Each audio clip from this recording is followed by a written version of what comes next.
તો એવા વિશ્વામિત્ર મહારાજ પોતાનું બધું છોડી અને જંગલના માર્ગે ગયા છે. નિર્જન એવા અરણ્યમાં વિસ્તારમાં રહી માત્ર પાંદડાઓ ખાય અને પોતાનું જીવન નિર્વાહ કરતા હતા. 24 કલાક માણસ ધ્યાનમાં મગ્ન રહે. પણ કહેવાય છે કે વિશ્વામિત્ર મહારાજના તપથી જે ઈર્ષાળુ ઇન્દ્ર, કારણ કે ઇન્દ્રને ડર બહુ લાગે છે કે નયન કદાચ આ મારું ઇન્દ્રાસન પડાવી લેશે તો, એટલે એમણે એ જ સમયે એના તપની અંદર વિઘ્ન કરવા માટે મેનકા મોકલી છે. વિશ્વામિત્ર મહારાજને સ્વર્ગની અપ્સરા મેનકાની કથા છે.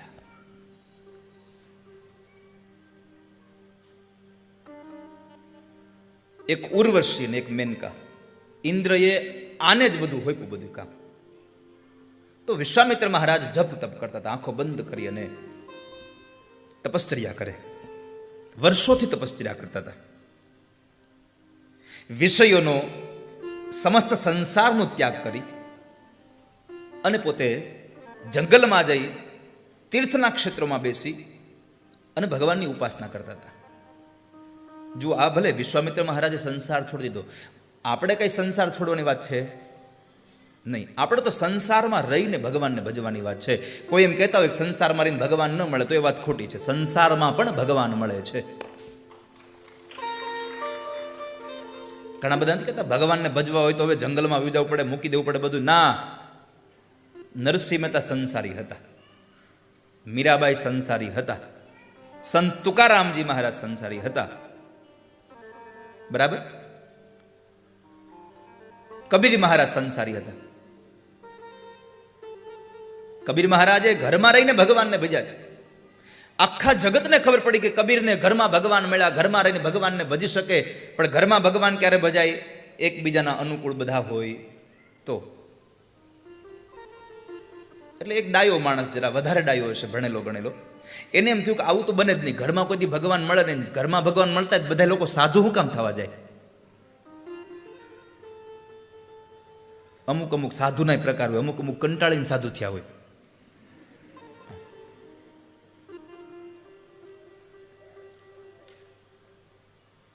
તો એ માણસ કબીર મહારાજની ઘરે બરાબર બપોરના 12, 12:30 વાગ્યા હશે અને જાય છે. મારે કબીરજીને પૂછવું છે કે તમને ઘરમાં ભગવાન કેમ મળ્યા? ગામ વાતું કરે છે, તમે ઘરમાં રહીને ભગવાનને ભજો છો, તો એને તો દીકરા દીકરીઓ બધું છે, છતાં પણ એને કેમ ભગવાન મળે ઘરમાં? એટલે માણસ ગયો 12:30 વાગે, છે મહારાજ ઘરમાં?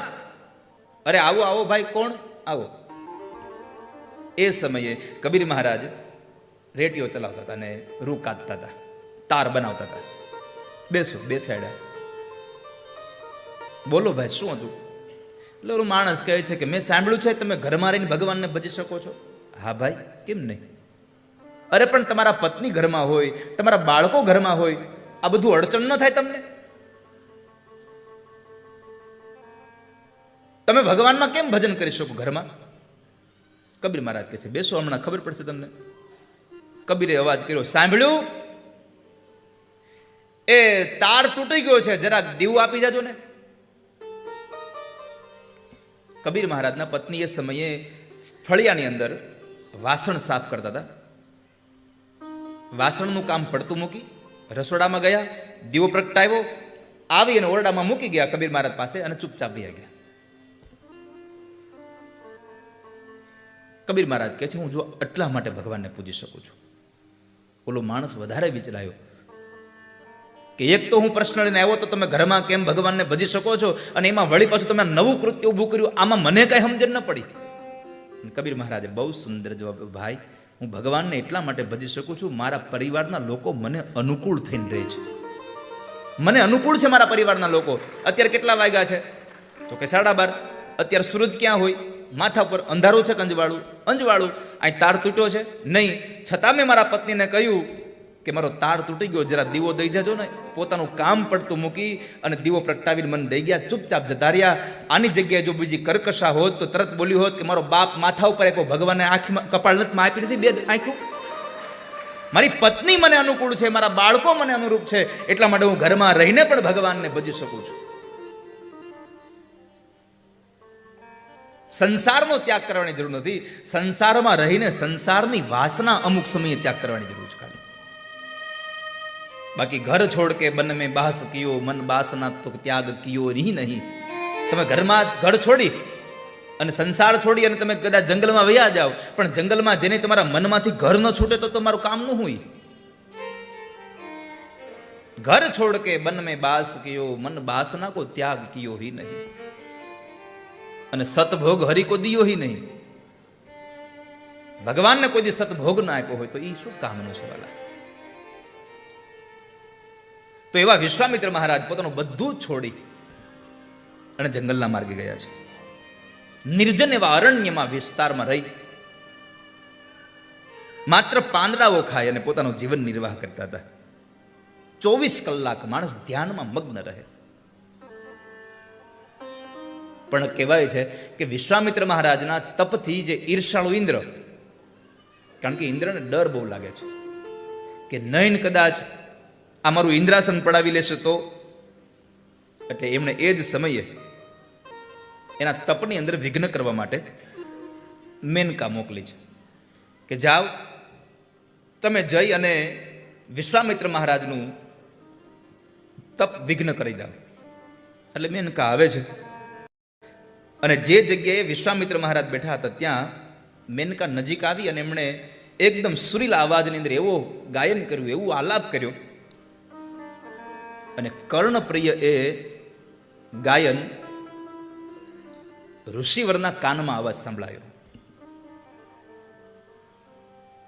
અને સંગીતની તાકાત છે, માણસને એક જગ્યાએ બેહાડી રાખે. જેવું જેવું સંગીત વગડે ને એવી એવી આપણી અંદરથી વૃત્તિઓ જાગૃત થાય. કરુણ શિવરણની કઈ વગડતો હોય સુર, એટલે માણસને ગમે તેમ તોય થાય તો એમ અંદરની અંદર દિલમાં દ્રવ્યતા આવી જાય કે આ બહુ થઈ ગયું. કોઈ પ્રસંગને જ્યારે વર્ણવાતો હોય ત્યારે એની સાથે જે સંગીત વગડતું, એ સંગીત બહુ મોટું માધ્યમ છે, બહુ મહત્વનો એક હિસ્સો છે એમાં.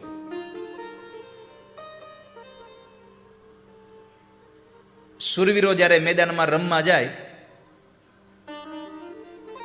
ત્યારે એની હારે ઓલા ઢોલ વગાડવા વાળા હોય. એ ઢોલ વગાડવાથી માણસને પુરાતન ચડે. આપણે ભલે ક્યાંય ગયા હોય કે ન ગયા હોય, પણ આપણને બધાને અનુભવ એક વાતનો છે કે જ્યારે દીકરીના લગ્ન હોય અથવા તો દીકરાના લગ્ન હોય ત્યારે જ્યારે ચાકડો વધાવા બેનો જાય ત્યારે જે ઢોલ વગડતો હોય એનો કંઈક વાદ અલગ હોય. વરઘોડો ચડીને આવતો હોય ત્યારે વગડતો હોય એનો કંઈક અવાજ બીજો હોય, એનો સૂર બીજો હોય. અને પછી જ્યારે દીકરી પરણી લે અને દીકરીને પરણાવી અને જ્યારે આપણે ગામના પાદર સુધી મૂકવા જઈએ ત્યારે જે ઢોલ વગડતો હોય, આ બધાયનો સૂર એવો હોય કે એ સમયે સમયે આપણા શરીરની અંદર નવા નવા સ્પંદનો ઊભા કરે. 4 વાગે દીકરીને આમ વિદાય કરવા માટેનો ઢોલ વગડતો હોય, તમને બંધ રૂમમાં પેક કરી દે, ખબર ન હોય તમને કે કોનું શું કામ છે, છતાં પણ ઢોલ એ સુરમાં વગડતો હોય, તમને સમજાય જાય કોઈકની દીકરી સાસરે જઈ રહી છે. તમને ખબર જ ન હોય લગ્ન છે શું છે, છતાં પણ તમને ખબર પડી જાય, કારણ એના સૂર નીકળે છે, એવા એનો અવાજ એવો નીકળે છે. તો અહીંયા મેનકાએ એક સુંદર એવું સંગીત કર્ણપ્રિય રજૂ કર્યું અને કાનમાં પ્રવેશતાની સાથે વિશ્વામિત્ર મહારાજનું ચિત્ત ધ્યાન ભંગ થઈ ગયું, એનું ચિત્ત ચલિત થઈ ગયું. આટલા બધા વર્ષો થયા મેં આવું સંગીત નથી સાંભળ્યું. અને સંગીતથી માણસ શું નથી કરી શકતો. શિકારી જંગલમાં જાય હરણના શિકાર માટે, અને જ્યારે એને શિકાર મળે નહીં કોઈ રીતે નજીકમાં, પછી એ બીનના સૂર વગાડે, એવું કર્ણપ્રિય સંગીત વગાડે એટલે હરણ જ્યાં હોય ને સાંભળે, એટલે જે દિશામાંથી અવાજ આવી રહ્યો છે સંગીતનો એ દિશામાં દોડતો દોડતો આવે, જે જગ્યાએ અવાજ આવી રહ્યો છે, અને ત્યાં આવી અને અંતે પોતે વિંધાઈ જાય છે. સુરો જ્યાં બીન ના સુણી, હરણ તું દોડતો ન જા, વિંધાવી બાણ ના કરતા, મજા છે દૂર રહેવામાં,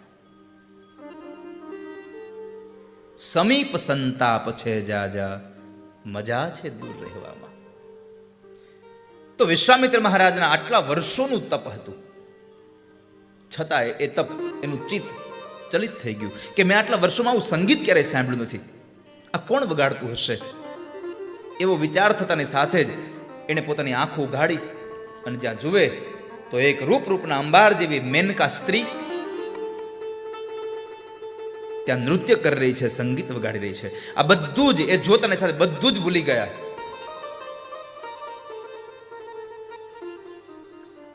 વિષયોનું ચિંતન કરનારા માણસને વિષયોમાં આસક્તિ થાય એ નવાઈ નથી, પણ આસક્તિથી પણ જે મુક્ત છે, વિષય વાસનાઓથી મુક્ત છે, એને પણ ક્યારેક ક્યારેક એની દ્રષ્ટિ પડી જાય તો પણ મન વિચલિત થઈ જાય છે.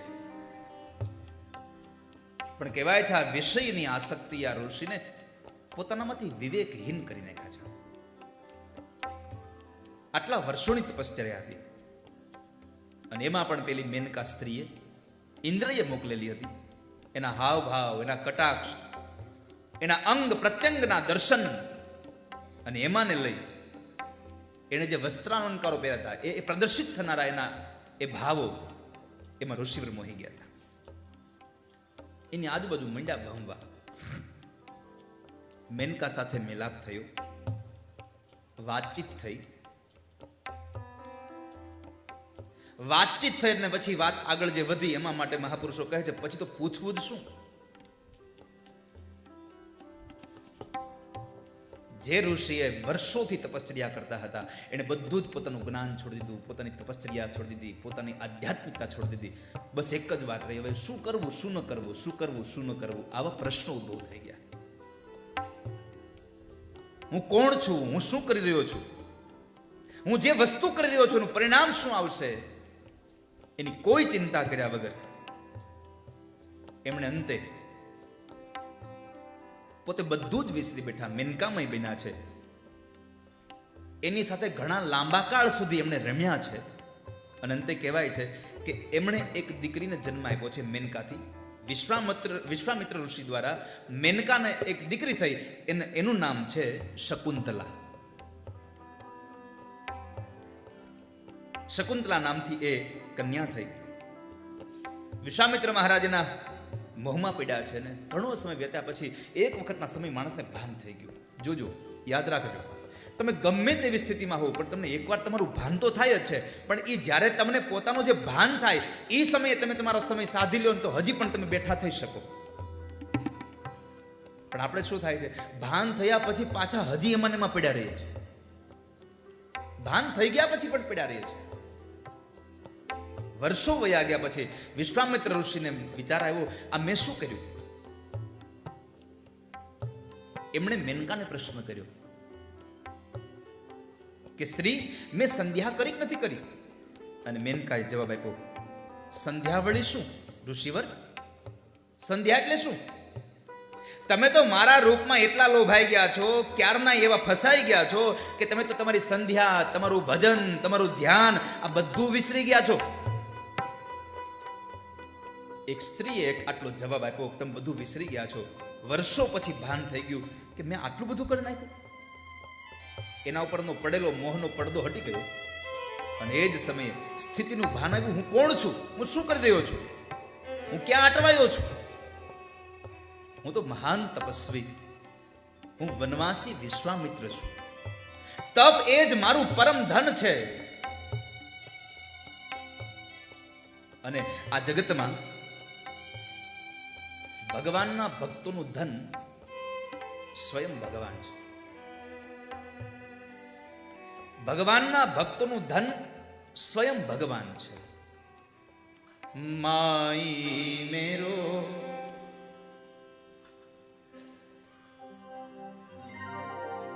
ભગવાનના ભક્તોનું ધન. નિર્ધનને કોઈ પૂછે તમારું ધન શું, તો કે અમારું ધન તો ભગવાન છે ભાઈ, રામ છે. અને રામથી મોટું આ ધન આ દુનિયામાં છે ક્યાં જગતમાં? માઈ મેરો નિર્ધન કો ધન રામ. માઈ મેરો નિર્ધન કો ધન રામ.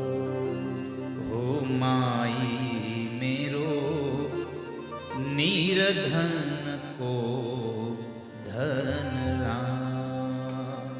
માહી મેરો નિર્ધન કો ધન રામ. અને રામના નામનું ધન એવું છે કે ગમે તેમ વાપરો કોઈ ખૂટે નહીં. ખર્ચે ન ખૂટે, ચોર ન લૂટે.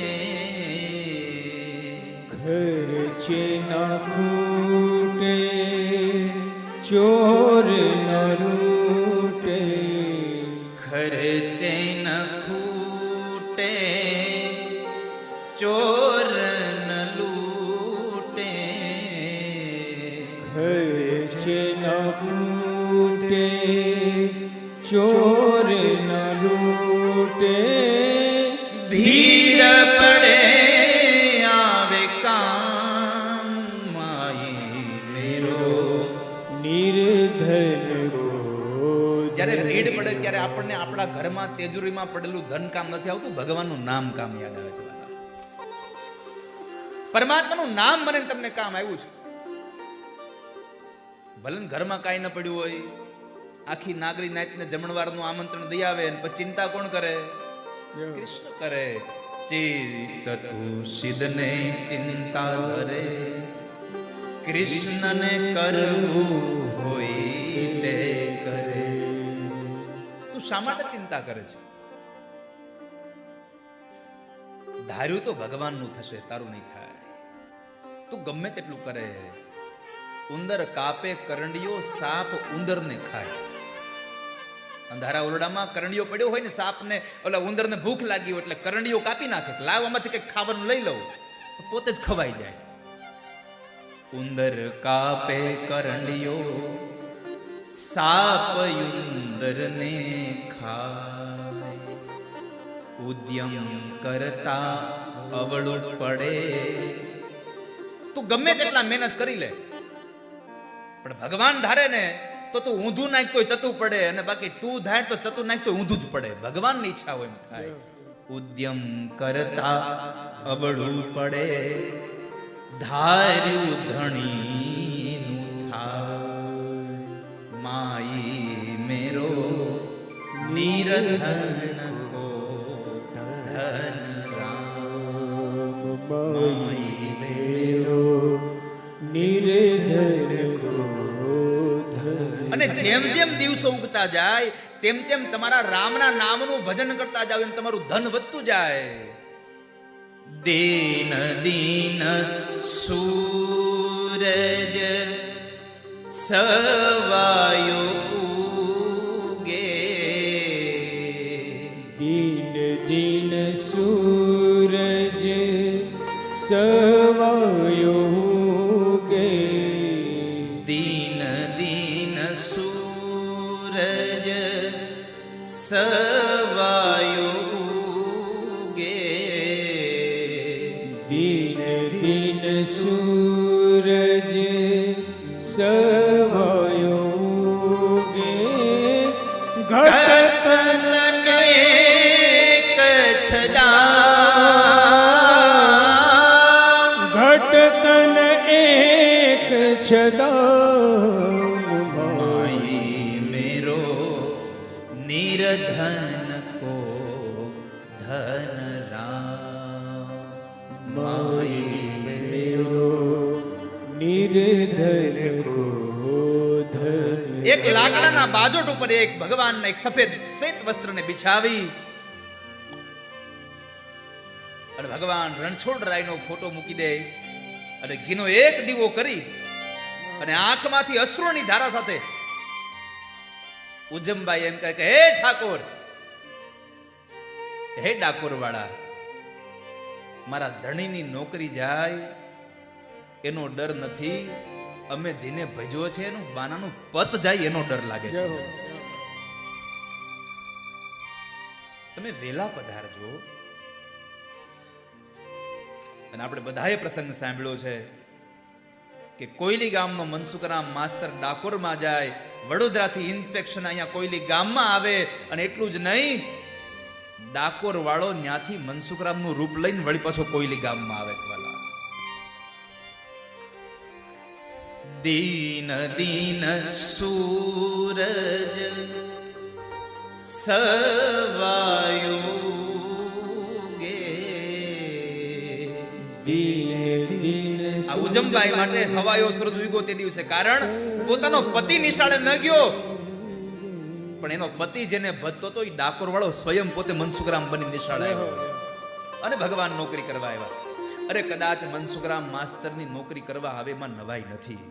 પુરુષ હતો ને પુરુષ બનીને આવ્યો, પણ નવાઈ તો ન્યા છે કે ગામડાની અભણ શકુબાઈ ભગવાનનું ભજન કરે અને પૂર્ણ પુરુષોત્તમ જેને પુરુષ કહી શકાય છે એવો માણસ સ્ત્રી બની અને હાહુ હાહરાના પગ દબાવીને છાણ વાસીદા કરે, એ ભગવાનની ભક્તિ છે મારા વાલા, એ ભગવાનની ભક્તિ છે.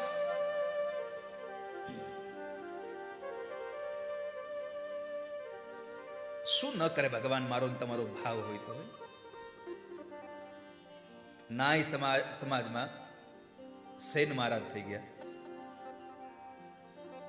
ભગવાનનું ભજન કરતા સમયે સૈનિકને કહી દીધું હું નહીં આવું, જાવ તમે મહારાજને ના પાડી દો.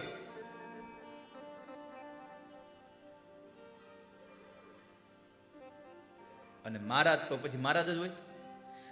ભગવાનને થયું કે અમારો ભક્ત છે, એને ખબર નથી કે આ તો મહારાજનો બાયક હતું, ગયો નથી, કદાચ કોપે ભરાશે મારી નાખશે. સેન મહારાજ પોતાના ઘરમાં ઠાકોરજીની પૂજા કરે. ઠાકોરજી સ્વયં દ્વારિકા વાળો પોતે સેન મહારાજનું રૂપ લઈ અને રાજાની દાઢી કરી આવે છે. એટલા માટે આ ભક્તો એમ કહે છે દીન દીન સૂરજ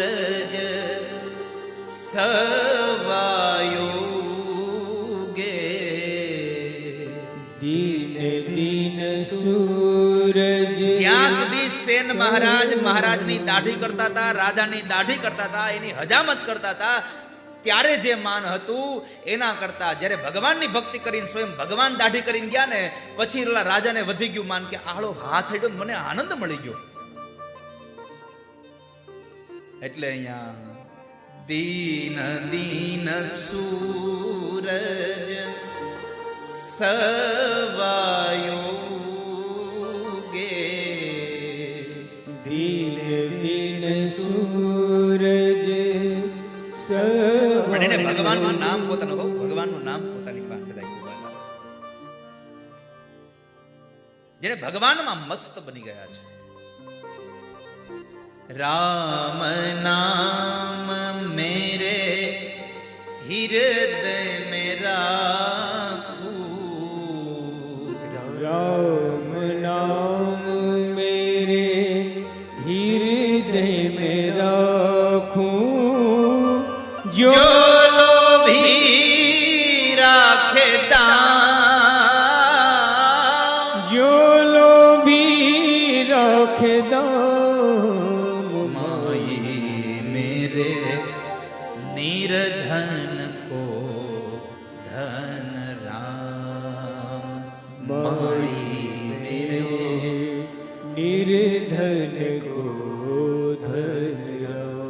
सूरदास के इतनी ही पूंजी, सूरदास के इतनी पूंजी. સુરદાસની પૂંજી શું હતી? અંધ હતા, ભગવાને એને દ્રષ્ટિ આપી, આ જગતને જોયું અને ભગવાનની સ્તુતિ વંદના કરી. ભગવાને કીધું માગો સુરદાસ, શું આપું? અને સુરદાસે કીધું પ્રભુ આપશો તો માગો. આપશો ને? અરે તમે માગી લો, તમે માગો આપું, ફરી નહીં જાવ ને? નહીં ફરું, જાઓ. અને સુરદાસે એટલું કીધું મને ફરી પાછો અંધ બનાવી દો, મારે કશું જોવું નથી. આ હું અંધ હતો, મેં કશું જ નહોતું જોયું, આજ પહેલી વાર મને દ્રષ્ટિ મળી. ઠાકોરજી મેં તમને જોયા છે અને હવે અંતરની ઈચ્છા છે તમને જોયા છે, તો બીજું કઈ જોવું નથી આ જગતમાં મારે.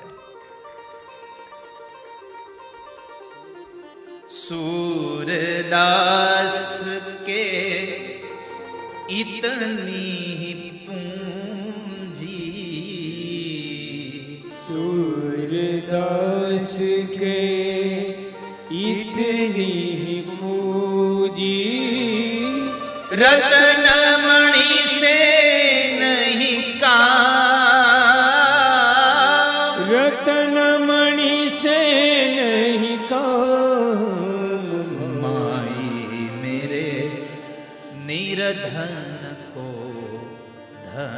राम माही मेरे નિર્ધન કો ધન રામ. તો ભગવાનનું નામ છે એ મારા અને તમારા માટે બહુ મોટું ધન છે વાલા. પરમાત્માના નામનું ધન ભેગું કરીએ. અને પછી તો કહ્યું છે, મેનકાને કહ્યું, મેનકા મને કહી દે તું શું કામ આવી છે અહીંયા? ક્રોધથી આખું શરીર, ભગવાન ઋષિવર વિશ્વામિત્ર મહારાજનું શરીર આખું લાલ બની ગયું છે. પોતાના મનમાં વિચારો ઉપર વિચારો આવે છે કે મારું આટલું સતત્વને, મારા તપસ્વને આ કોણે સત્યહીન કરી નાખ્યું? આ સ્ત્રી છે કોણ? ઋષિવરે પ્રશ્ન કર્યો, તું કોણ છે, શું કામ આવી છે, મને જલ્દી બતાવી દે. મેનકા બોલી છે, ઋષિવર મને દેવરાજ ઇન્દ્રએ મોકલી છે તમારા તપની અંદર વિઘ્ન કરવા માટે. હું સ્વર્ગની અતિ સુંદર અપ્સરા છું મેનકા.